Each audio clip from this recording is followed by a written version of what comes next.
Hello and welcome to the Bee Formless Flow Driven CEO podcast. I'm welcoming to today's show Leslie Ellis from the Charlotte area of the Carolinas in the USA. Welcome to the show, Leslie. Thank you. I'm thrilled to be here. Thank you for asking me. No, thank you. And Leslie, I'm really excited to chat to you today because, first of all, the founder of the company Meaningful Change Consulting. The word change I absolutely love, but when you bring meaningfulness to it or meaningful, it just makes it even more, I think, important in today's world, especially with everything that's going on and all the complexities. We were just talking 5 years post-COVID. We need meaningful change more than ever. So from what I understand and what we've talked about is that you partner with leaders to navigate change with clarity and intention.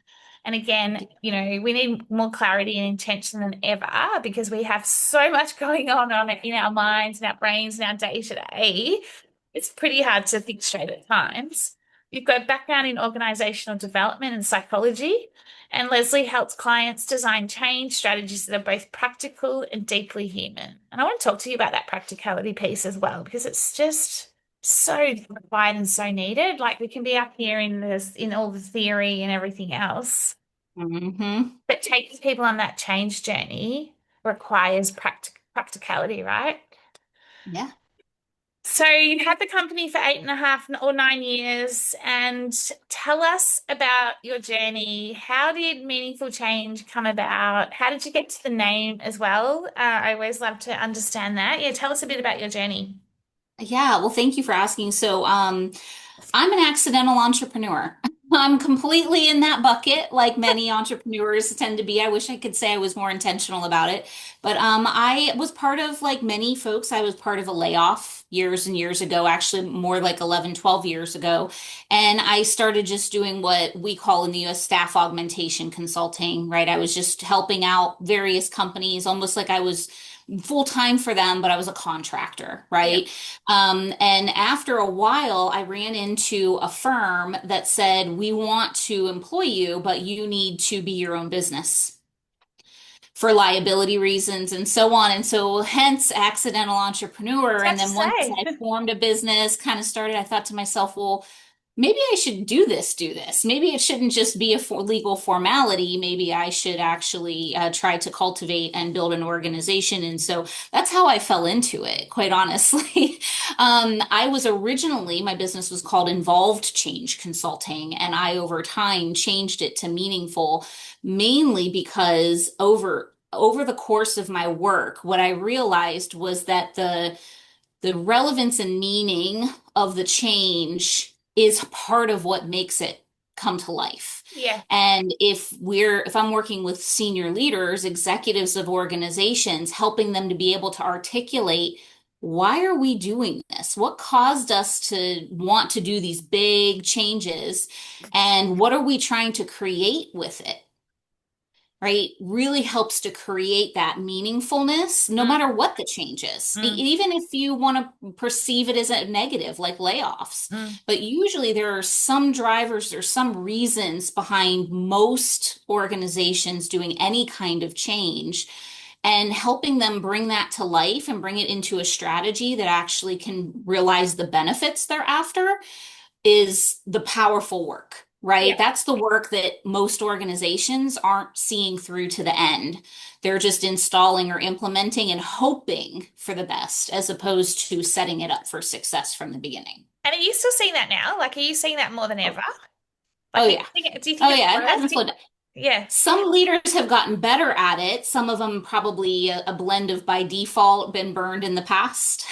Right now, I'm willing to look at things a little differently.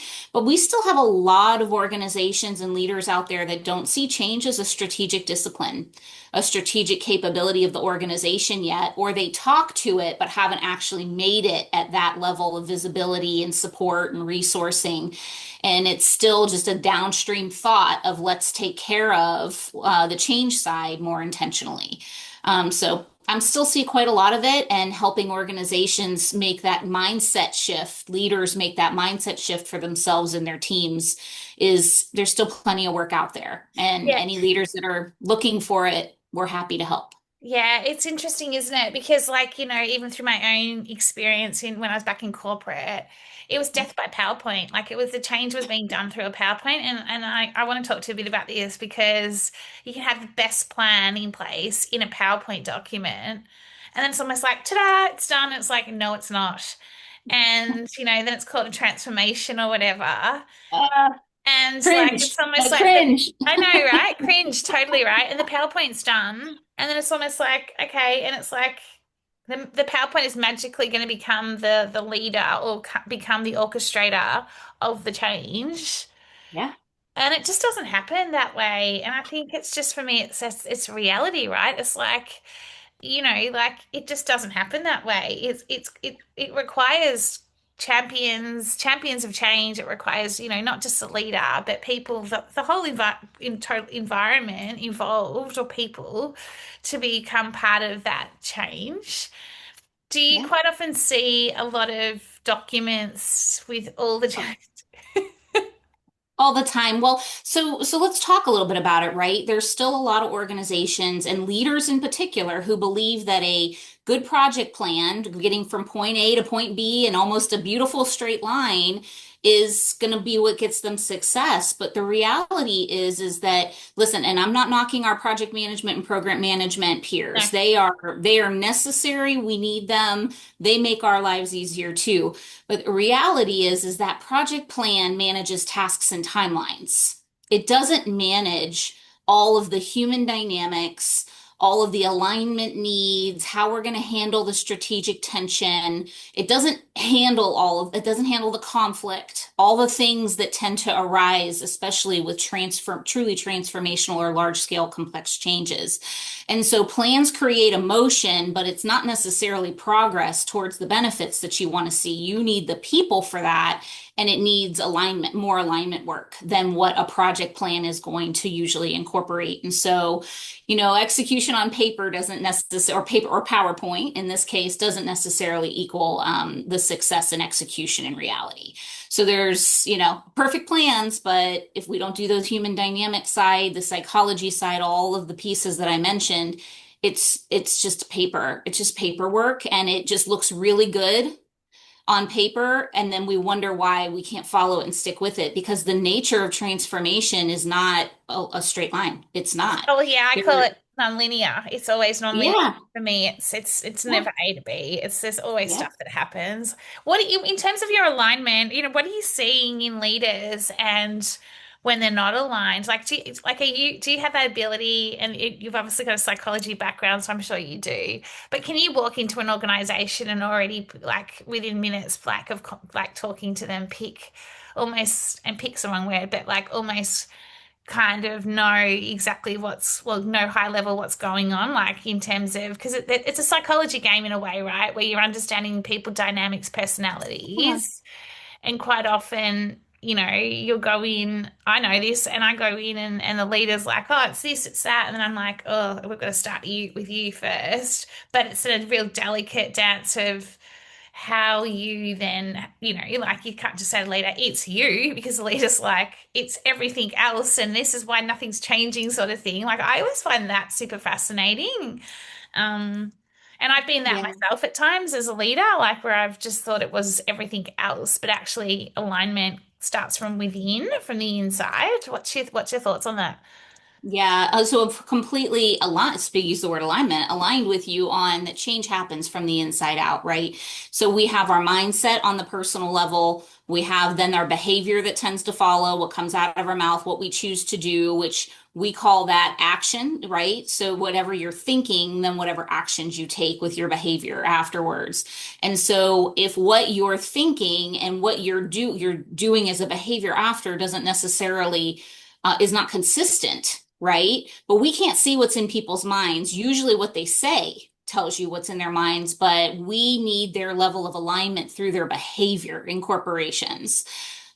we have to usually start by tackling their mindset and shifting that first. And then at the collective level, which is culture, right? It's the same thing, but we have to start with the individual in order to influence the collective. And usually we have to start with the senior leaders, because if we're seeing significant misalignment or chaos or conflict in an organization, especially around when they're trying to do large transformational change, there's a need to do what we call a reset, right? And revisiting, where is everybody really at, and are they trying to gain agreement, or are we trying to get them aligned so that they can move forward together? Because not everybody has to agree, No, it's having that right? And shared there's a goal. myth around everybody has to agree for us to be aligned. That isn't the case. And so shifting some of that mindset about the definition of what we're trying to achieve together can make a huge difference. Yeah, I agree. And I think it's about, I call it the shared clear goal. Like, what's your shared clear goal, right? Like, in terms of understanding that from the outset. It's not that you necessarily have to all agree, but having a shared clear goal, having that guiding light, if you like, so that when things go off track, or, when things aren't happening the way they should be, let's go back to the shared clear goal. What's going on, guys? Like, what's happening here that's preventing us from moving forward, from that meaningful change, that meaningful momentum? And I think that we quite often get like caught, like stuck in not framing the goal up front and having everyone, input into it from a team perspective. I think that's super important as well. What about you? Like, if you're working with, like, and you're in change, right? And it can be at times taxing. It can be, like when you've got a really intense project or intense client.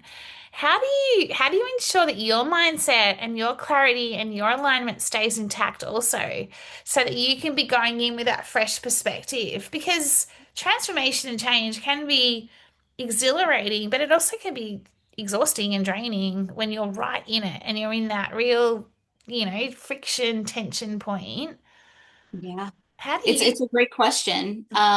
So I have my own morning rituals, which I encourage everybody to have, right? I actually have my own success mindset coach, right? To help me with maintaining the appropriate mindset of being a business owner, helping clients where my boundaries are and where they aren't, right? And continuing to refine, because it's definitely a journey, not a destination. 100%. But it's a constant piece of work that I can't even say I'm perfect at it, but at least 5 out of 7 days a week, I have certain morning rituals, includes mantras, includes breathing, it includes certain things that make sure that I'm grounded and ready and present for whatever I have to do that day. What are my stakes in the ground at certain meetings that I'm going to be in? What are my outcomes is another way of saying it. What am I going for, and staying anchored to them? And if getting off course, how do I course correct that in the moment? So there's a lot of intentionality that goes into, especially my heaviest days, of what am I trying to achieve here? What am I trying to support?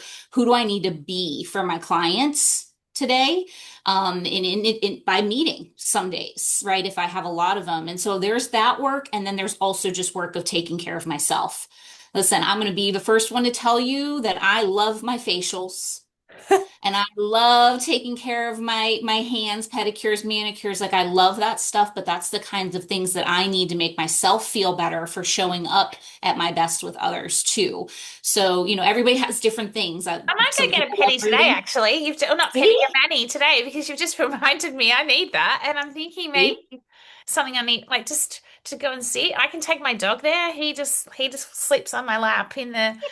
It's the most present. I just sit there and almost shut my eyes and want to fall asleep. So I love that you're calling that out. It's such Yeah, I mean, a, it's real. We all have our things, yeah. right? We all have our things that revive us, help us recover, help us show up at our best. And so, I have mentors in my life who really support the concept of nobody is going to take care of you but you. You have to make the time to take care of yourself so you can show up and be your best self. And so those are some of the things I do to help with managing the chaos, because it's not even just my clients. Like, my family, for some reason, I just am prone to, we love change apparently, because it just constantly happens with us. So we have tons of change that goes on personally. And at the same time, I'm helping others through change. And so It's almost always a constant. So that taking care of self and setting yourself up for success for a given day or a time frame or a set of meetings is really, really important to be grounded and present and able to give your best to whoever you're Yes, expected to support. I think the world we're in right now, and I'm going to switch it up again, but I think the world we're in now is just a constant change, right? And the fact that you're completely aware of it, you're living and breathing it, family work, life work. I think that for Hmm. me is the aha, like in terms of like the more we try and control things, the more we try and resist the change, the more we try and just like almost ignore it at times. It's like this is Yeah. it. So And it's not how do I then slowing down. no, how do I flow through this? How do I, like, there's going to be days when you are in just utter chaos or you're surviving and then the next moment you're thriving. So back to your point around self-care, being your best self, it's critical. It's critical as a leader, as a partner, as a parent, like whatever you are, it's critical, right? So I think it's super important, which takes me to when you booked in for the pod. I asked the question around what's one unique insider experience around life leadership and or business. And you said leadership is easiest when knowing how to handle change. Can you talk to me a Yep. bit about that? Because, Yeah, I'm happy to. So the reality is, and I don't know if anybody's seen the disruption, the global disruption survey. I think it came out last year from Accenture, if my oh memory yeah, serves. That we went up from the prior 5 years at 4% level of disruption and change to 200% the next 5 years. Like huge jump. And I'm going to promise you, we probably didn't slow down much, no, right? Even with this next five that we're working on. So the reality is that the old mindset of change as an event is pretty much outdated. yeah, I yeah, still go into some companies and I hear language of, well, our employees, we promise them a break from change, but we can't give it to them. Why would you promise them something like that? Right? Because the reality now is that that is no longer a thing. Change is constant, it is overlapping, we can only look to work with it and try to pace and sequence it and prioritize it and resource it accordingly and be as attentive and intentional with it as we can be. The yeah, reality is, especially in the corporate world too, it's not going to slow down. And so we need to stop lying to ourselves and maybe even to our employees that change is going to pause, that we're going to give everybody a break and do no change. The reality is I don't think that that's a real thing anymore. I have yet to see it. And executives, CEOs, they are breaking their promises to their employees by promising it, but then not, never being able to slow down the change because they have to remain relevant. They need to remain meaningful in their own markets. They have to keep up with customer demands, market shifting conditions, all the external pieces that drive change inside organizations. I'm not asking for a pandemic, but I have recently at the doctor been asked if I've been around anyone with COVID or the flu again. And I hadn't been asked that for years. So here we are back being asked questions from 3 to 5 years ago. yeah. So, I mean, it's going to continue to shift. And so I think we need to adjust our own mindsets as leaders. And we need to realize that change is now a skill set and a strategic discipline for ourselves as individuals and our organizations. Yeah. It is no longer an afterthought. It's no longer a downstream process that we choose to do after we make a decision. This is now our lives and how we have to operate to be successful. Yeah, it's interesting you say that because even when I think about it, it's just popped into my head. Like when you think about strategy and, business strategy, plan on page, what I like to call it, we always have the vision and the mission, right? It's like, what's the transformative purpose for me? Like in terms of like, because, things change, like the strategy changes, like it's almost that constant pivoting. It's the ability to, be adaptable and flexible. And I think quite often, we I think because COVID like did uproot us all, and we almost want to go back to what was pre-COVID. That doesn't exist anymore. And I still think certain leaders, certain businesses want it to go back. And then you've got AI that's come in full tilt, and this year in particular, it's just like wild. Yep. Like it's exciting, but it's also scary in some aspects, and all of that. And so for me, it's just like having the ability to constantly be taking stock, not just like you say, looking at change like an event. How do you bring that into then your working rhythm, your leadership rhythm, so that you're constantly checking yourself as a leader, checking yourself as like an organization, as a team.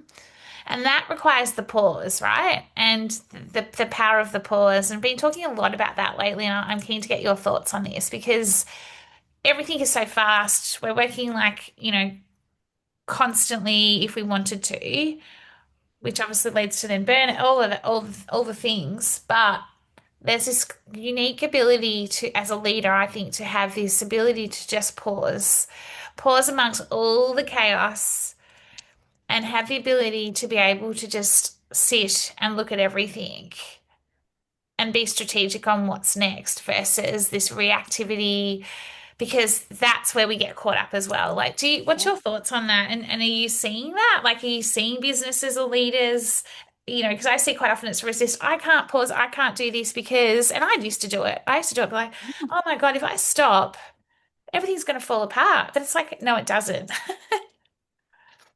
Oh, it's so true. I mean, listen, we all add a ton of value, but all of us, we can pause and we can take the time to step back and say, honestly, what do I really want and what do I need in order to be successful, right? Or whatever success means for you, because we all have different definitions as individuals, as corporations, as a whole. So, what does it mean and how do I achieve the best results possible?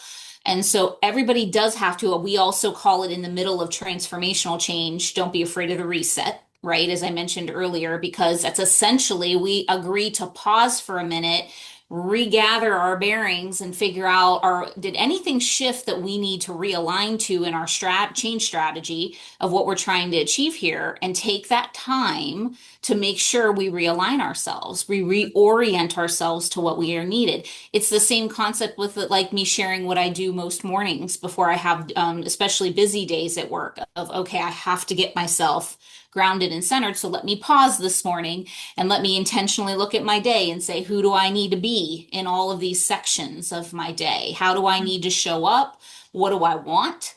And so on. Because sometimes what I want also means I have to move some meetings around, right? I mean, there's some real realities.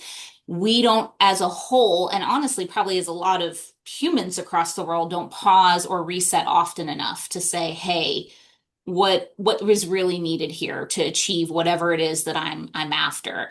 And so I completely support the concept of, embrace or take the pause, or don't be afraid of the reset that might be Yeah. needed in a change effort, because you will, it's almost like a catapulting strategy.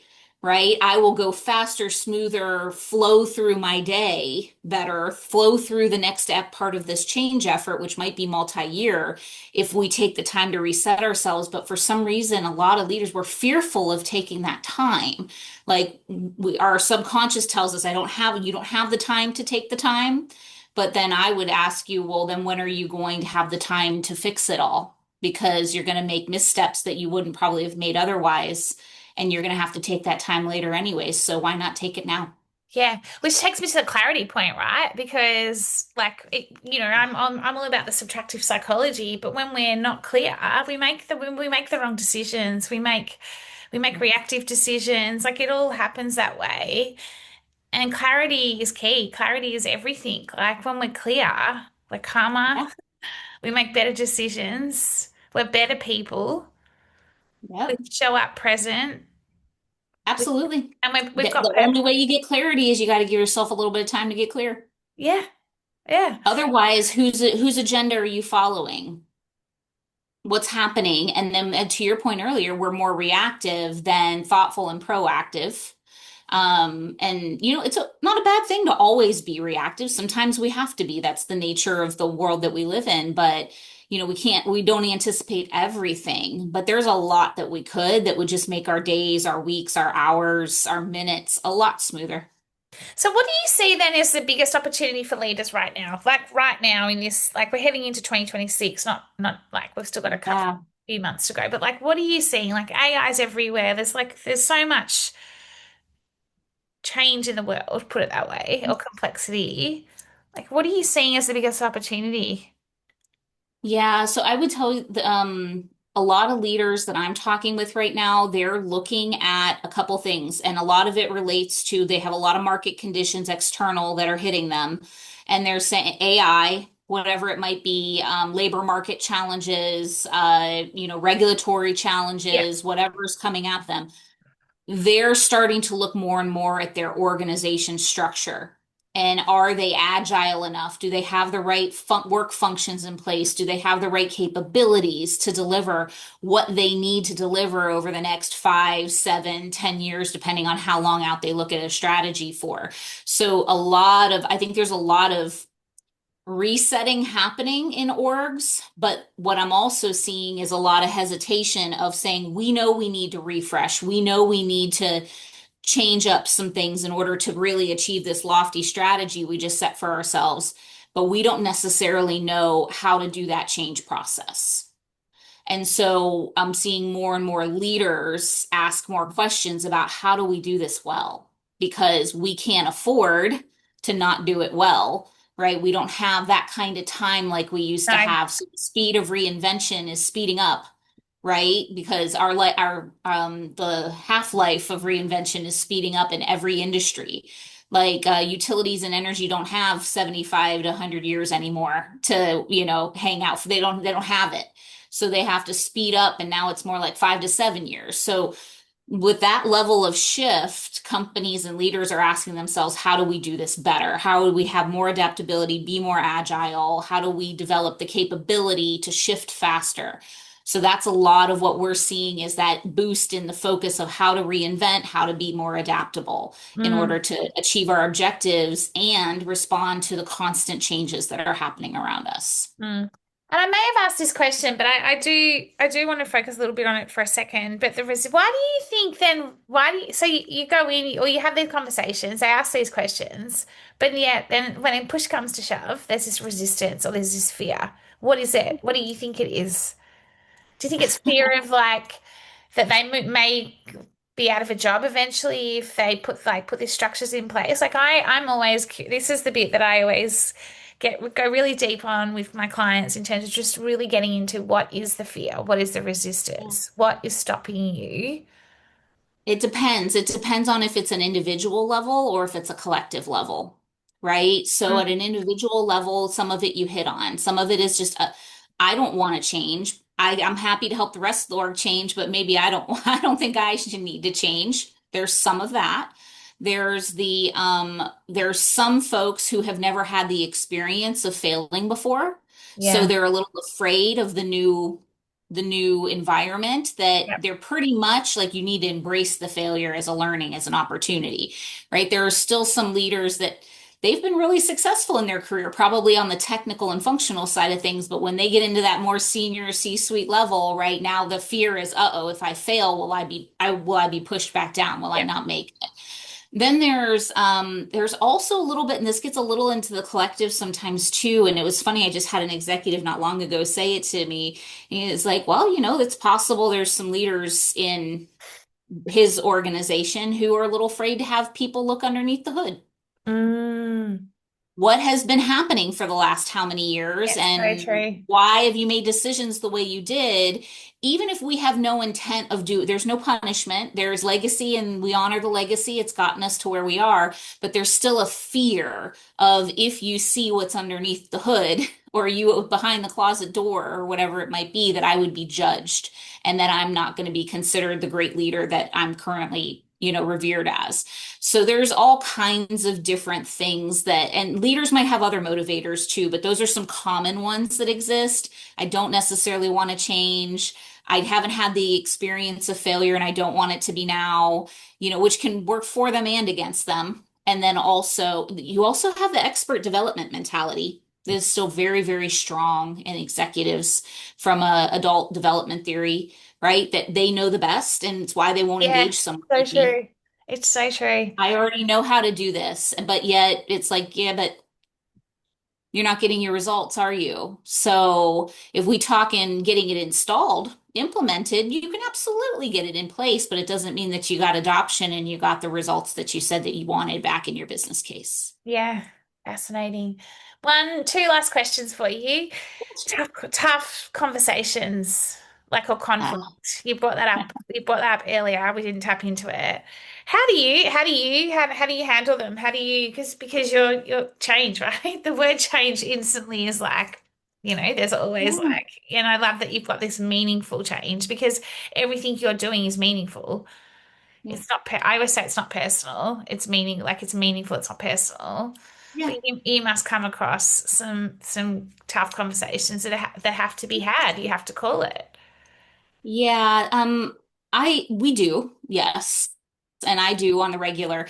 I'll be honest, I've started shifting my own mindset around that they're not really difficult conversations. They're opportunities, Yeah. right? Because going into it, if it's already difficult, it means there's some type of misalignment, there's some type of conflict, and somebody is asking for help in some way, even if they don't realize it. And so I have a reframe I on like some of it. that goes on inside of my head that makes it a little less anxiety ridden going into it, right? But then also, I've had some really great mentors and teachers over the years teach the concept of self-disclosure to help that you touch into the human relationship part of I'm coming in as a human, I'm inviting you be to come in and be a Yeah. human with me, and let's talk this through, and being a little more vulnerable to bring Yeah. the Tension conflict down. down Yeah. to a level we can talk about it and work through it. Because generally, it's not always that people want different things. That somewhere along the line, something got confused, something isn't clear, they feel like they're not valued or their needs aren't getting met, a misinterpretation of something. Like there's usually not something so big most of the time that has to be tackled. And then sometimes you have to let folks know, if it's really very, sometimes I'm just going to be direct with you, Yeah. right? And I will tell them I'm nervous about being direct with you. If I think that I am, and I'll just tell them that. And usually it softens them enough, right? That they'll at least hear and try to listen to understand instead of listen to respond. But then you have the folks who are natural deflectors, you have the folks who go into victimhood, and you just can't, in those conversations, I just don't feed it. No. And I for You me just don't feed it. no, neither. And I think it's feedback with positive intent, right? Like Yeah. I always go here, I'm going to give you some feedback with positive intent. It's intentionally positive, but Yeah. it is.